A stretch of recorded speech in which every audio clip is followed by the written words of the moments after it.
Over to you. Hi all, can you hear me? Yep. Perfect. Okay. So, my name is Dorenz Meneghini, as Shane introduced me. I'm a certified ISPS therapist, and I have joined the clinic staff a couple of years ago. And I was actually trained in the Asperger's process more or less a year ago. Our approach is very different than others, as you have seen. In the case of Asperger's, it's not just managing the situation, like reading clues on someone's face to know, to understand or to guess what their emotions are, or actually encouraging, improving behavioral, social, and communication skills. Um, Sometimes speech and occupational therapy are also used to help Asperger's people. Our process actually gets to the root cause of this problem by eliminating some key issues.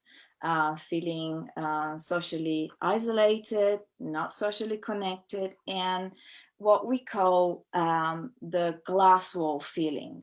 So there is this perception of being inside of a glass wall. What we actually we treat is this experience of being in a glass wall. There is a barrier that we cannot physically touch that separates people with Asperger's from others.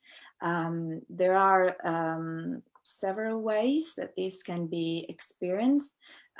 Some people describe it as they are inside of a glass cylinder that goes all the way up and encloses the person above and below and also on the sides.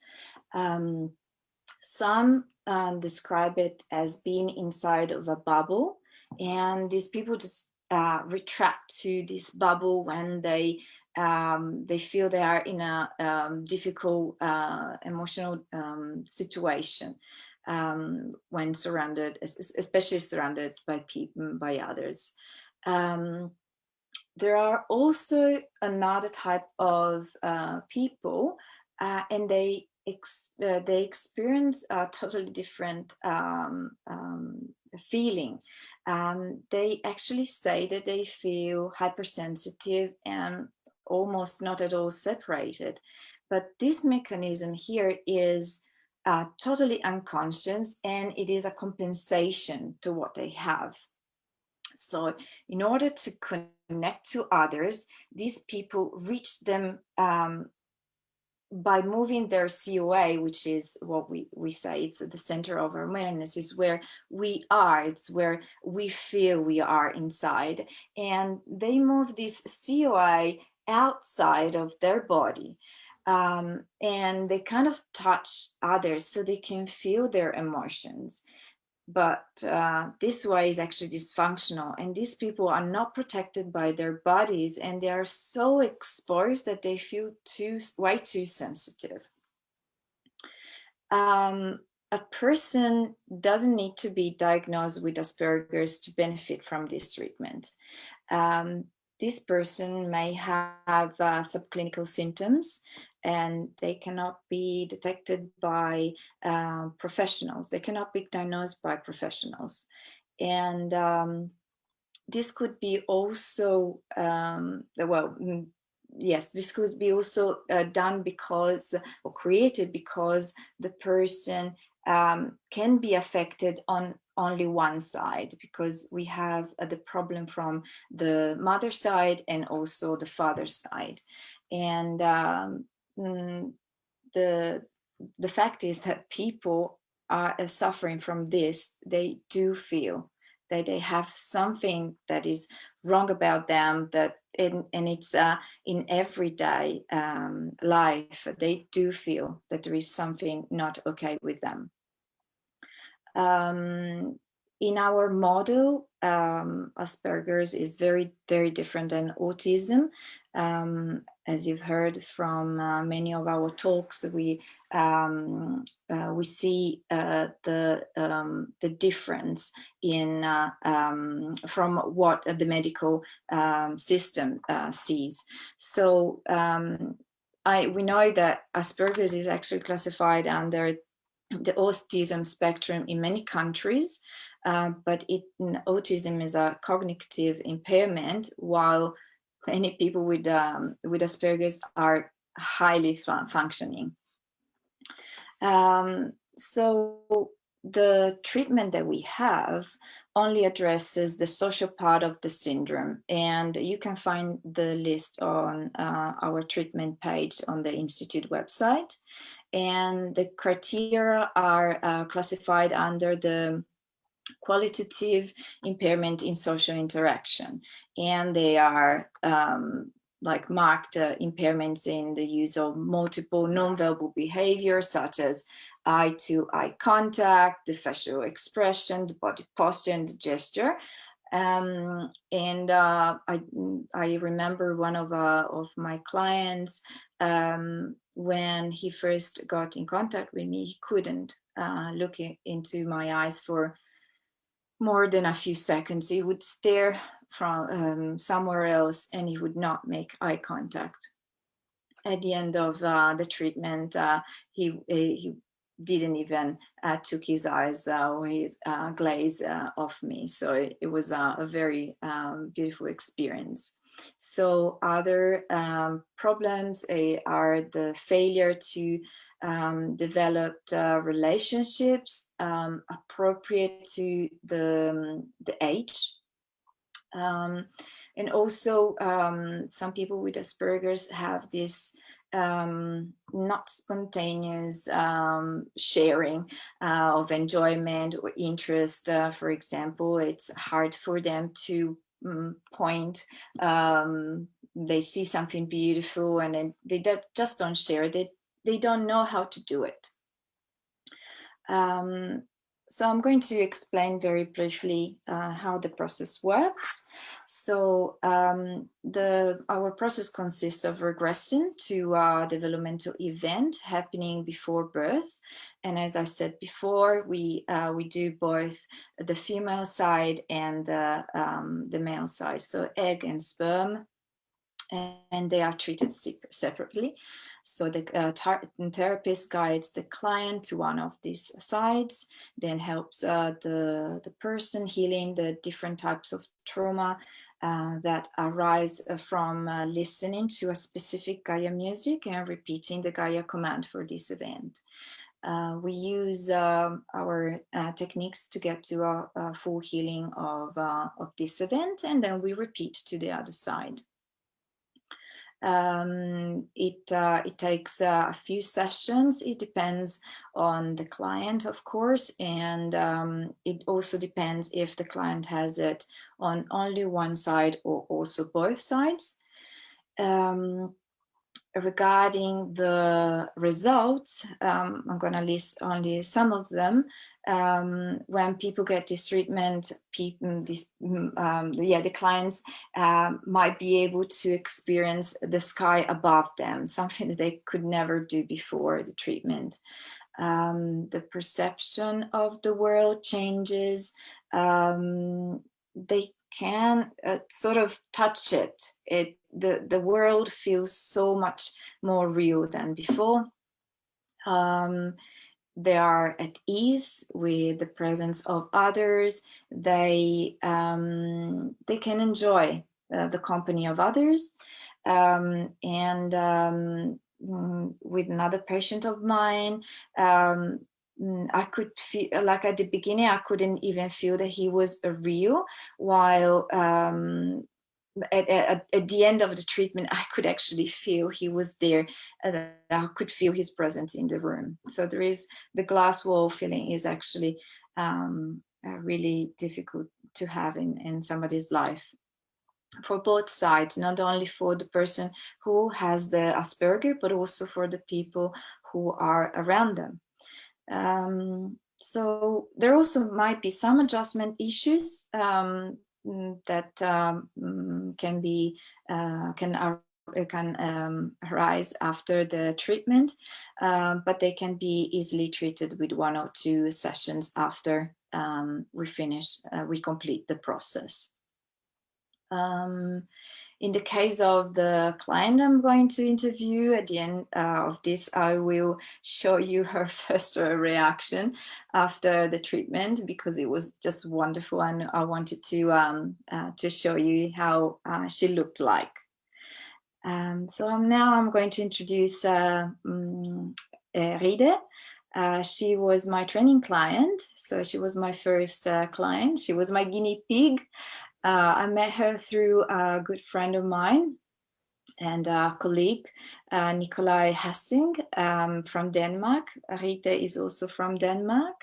And Nikolai was working with Rita, and they started to suspect she had this issue. Rita and I had our first session on the 23rd of April last year, so just about a year ago. And it took us 5 sessions to complete the process. I want to add something here. When we were preparing this interview, Rita had a huge apex effect.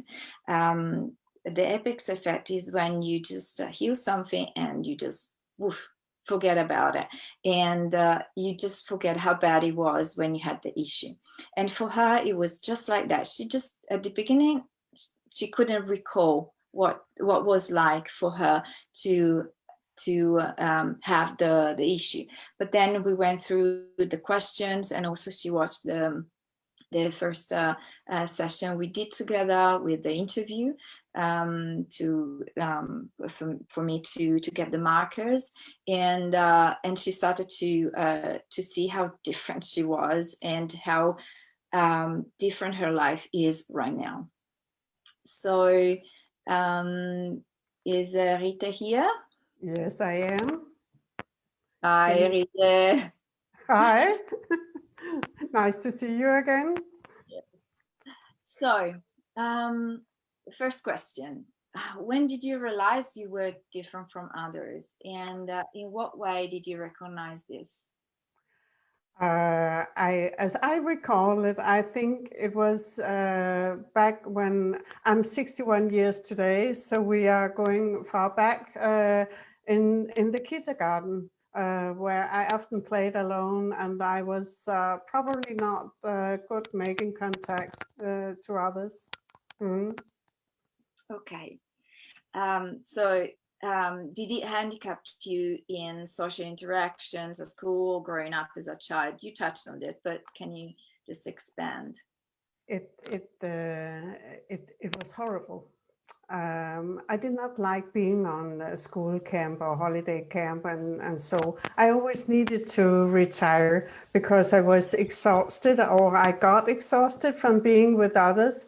And I did not have any problem being in my own company. However, I later made close friends with who I hung out with, and I was not the quiet girl in the class. So Good. yeah. So as you grew up, you also answered this a little bit, but did you get used to this experience and adapt to this way of being, or did you remain a handicap, and or did you turn into an advantage for you? In my teens, I had a lot of control over me and my things, and I need some kind of order. My room was very tight, and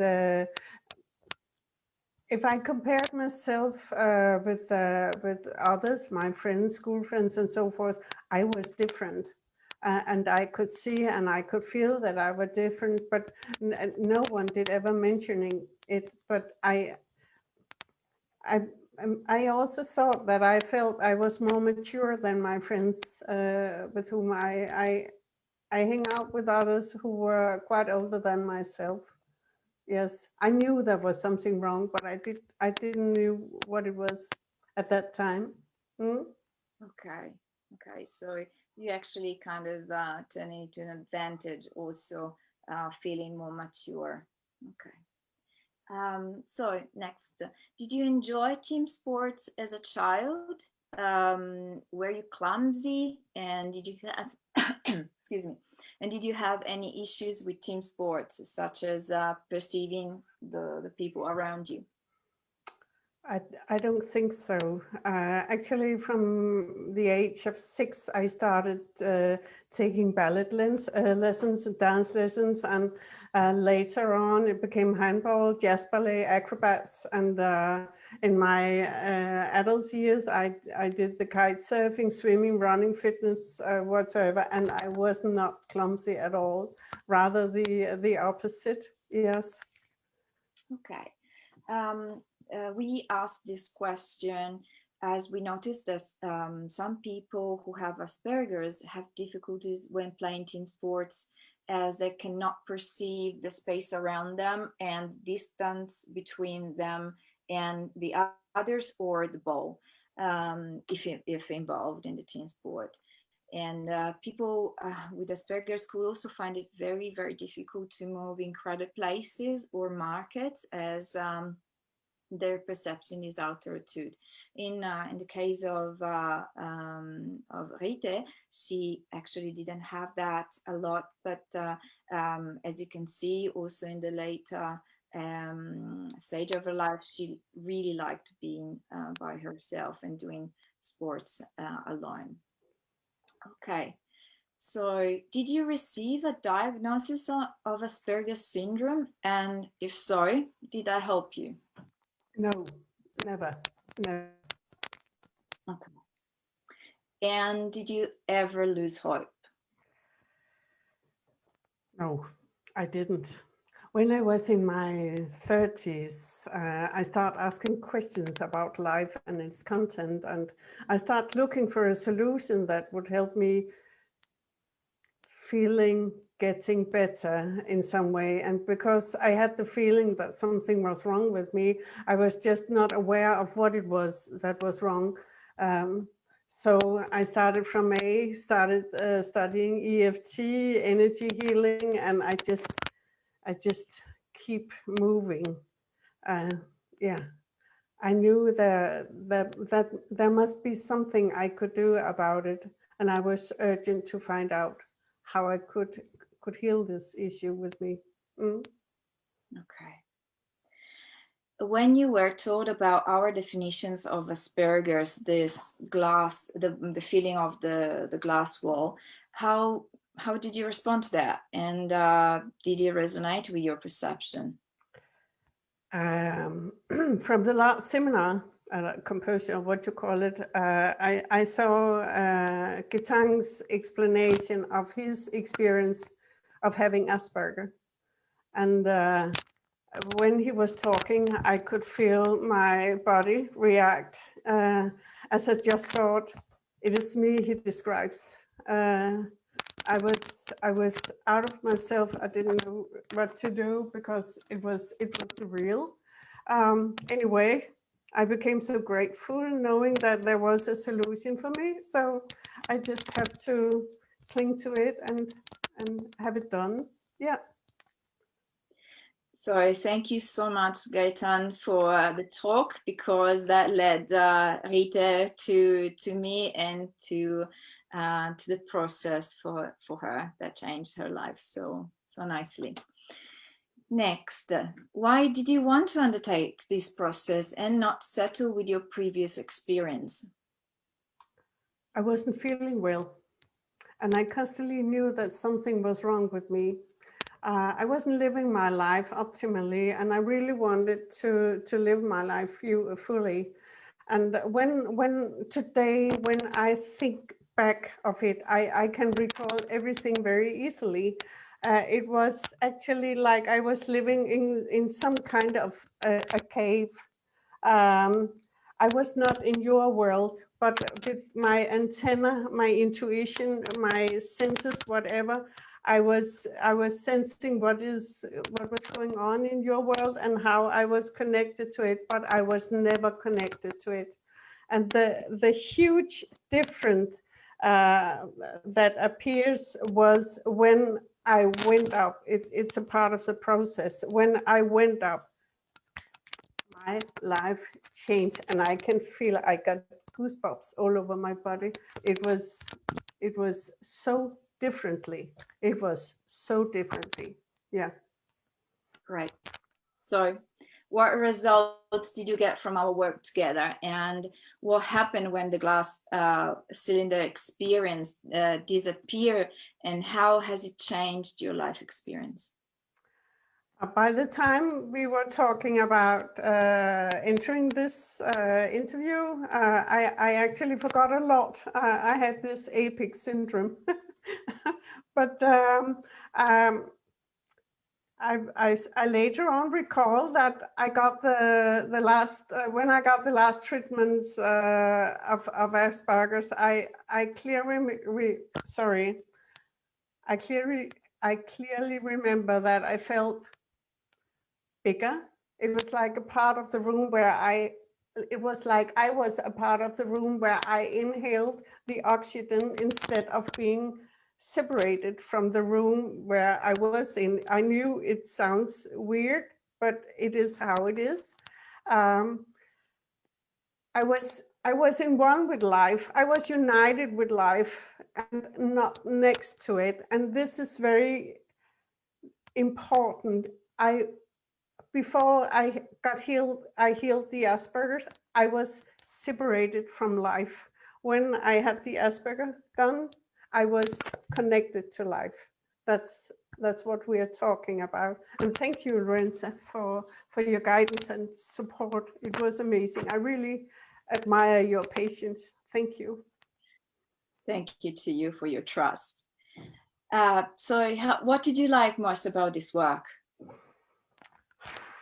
At that time, when I had the Asperger done, I was a peak state student. And I would say it's not a walk in the park. It is not. But I like the feeling and sensing of small steps moving forward. Like I get used to the small changes over time. I like that you, as my therapist, had a lot of patience because that's really needed. But what was good for me to experience as a peak stage student was, how do I heal the trauma? How was it that I had to go through it all? And I knew that as a student, so that was got good knowledge for me. Yes, things takes time, and so do the Asperger process. Did you have only positive outcomes, or did you have to adapt to your new experience? I remember I felt a bit sensitive, and you and I had a session, and then I was okay again. Yes. Yes, you remember well. Yeah. Would you please describe the final stages of your change? When did you realize you had the final outcome, and how was this different for you? I recall when I opened my eyes after the last session and discovered the huge changes that I felt. It was so amazing. I was in a natural way of a part of life. I felt present with what was going on around me. And today I love being with friends and preferably several at the same time. And I do not get exhausted if I stay with them for several hours. I want more. So, yeah.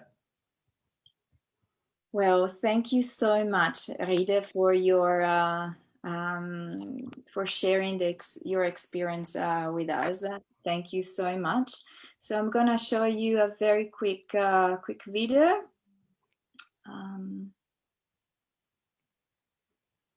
How do I share a screen? Oh, here you go. Share screen. Make sure you select share computer sound, tick that box on the bottom left as well. Share sound. Okay. Yep. It's going to be a quick one. Oh, what a cozy feeling. It's like the room where I'm in. Maybe it's me that's getting bigger or the room that's getting smaller, but my way of sensing it has come Closer to you. Yes. much more closer to me. It's like, ooh,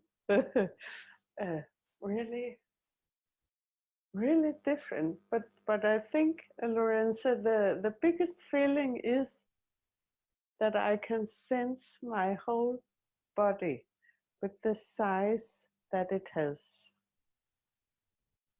I have never been able to do that. To really feel your whole body. Yeah, the way I'm doing now, where I had the column done by Lila, and it helps. It helped me some way, but this is mind blowing. It feels mind blowing. It's like I can sit here and look through the window, and I can actually sense the tree, the plants, the flowers. It's weird.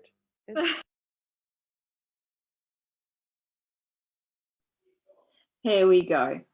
So that was Rita's experience, and for me, it's still moving to now. Yes, I got tears. So thank you so much, Rita, for your trust. Thank you so much for whoever put a lot of effort into making this possible. And I just want to add that we have 13 therapists who are trained to run this process in different languages and in also different time zones as well. And you can find the complete list on this page here. I'm going to share the last bit again. Just one sec. There you go. Oh, doesn't show very well, but so my contacts are on my sorry, I'm not tech wise today. Oh, that's all right. We saw that. So yeah, okay, here you go. The web page is peakstatesclinics.com/aspergers.html. So we can see that.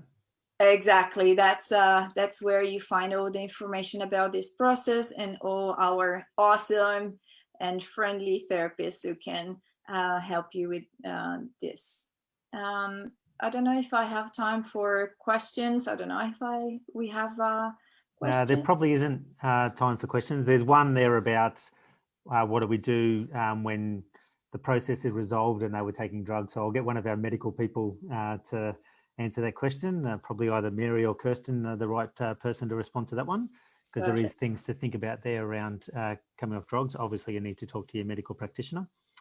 And there is another comment you can respond to there in written response. So thank you so much. That was great to see that. This is one of the reasons why we do this work, is to see the positive difference that it makes to others. So thank you so much to Rita for sharing her story, and thank you so much, Lorenza, for guiding her through the process.